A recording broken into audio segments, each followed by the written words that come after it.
Quinto vídeo acerca de la filosofía del derecho, y una vez explicados los principales autores justnaturalistas, voy a empezar a explicar el positivismo jurídico. No obstante, antes de empezar, quiero que quede clara la distinción entre el positivismo jurídico y el justnaturalismo, porque si eres nuevo en el tema y no eres capaz de entender la diferencia entre uno y otro, seguramente vayas a perder el tiempo.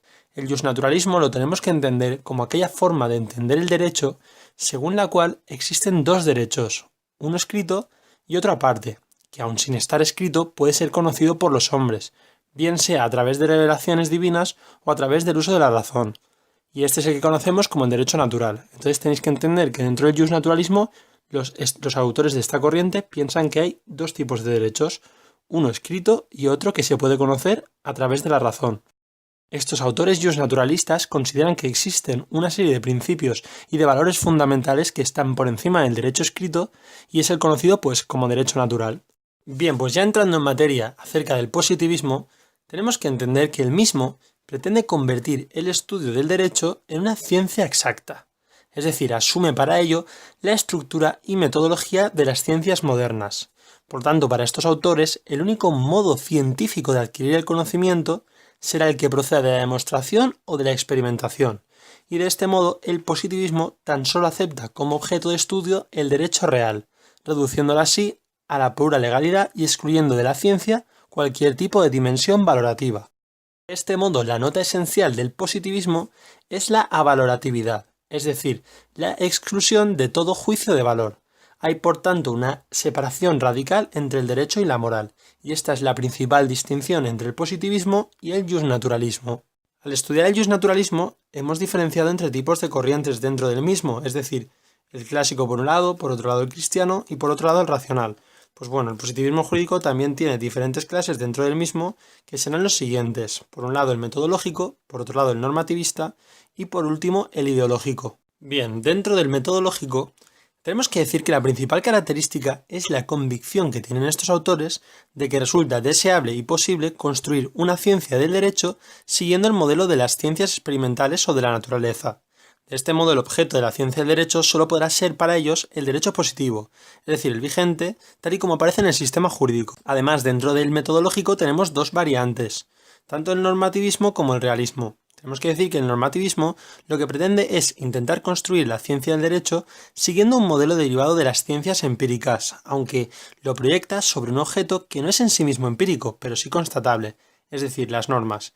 Y por otro lado tenemos el realismo, el cual pretende, por el contrario, reducir el derecho a un conjunto de hechos, los comportamientos de los jueces, y a partir de ahí convertir la ciencia del derecho en una ciencia verdaderamente empírica. En segundo lugar tenemos los normativistas. Bien, lo principal y lo característico de esta corriente es la separación entre el derecho y la moral.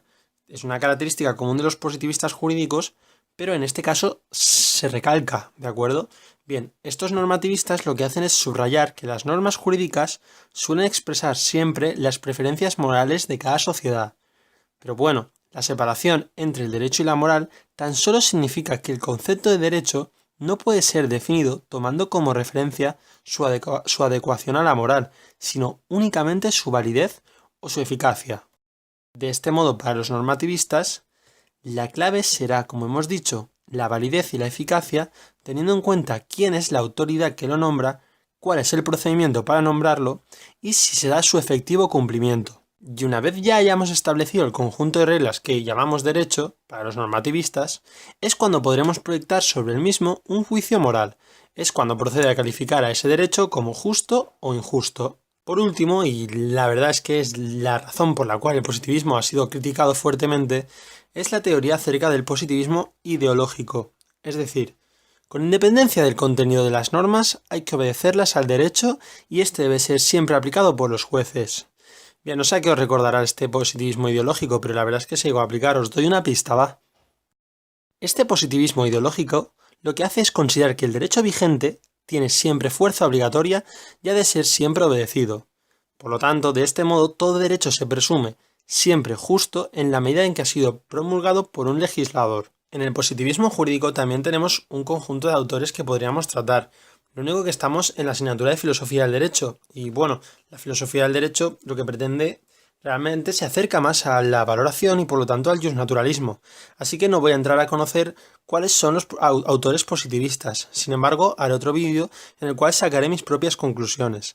Espero que te haya gustado este vídeo y que hayas entendido el positivismo jurídico aunque sea a rasgos generales. Muchas gracias y un saludo.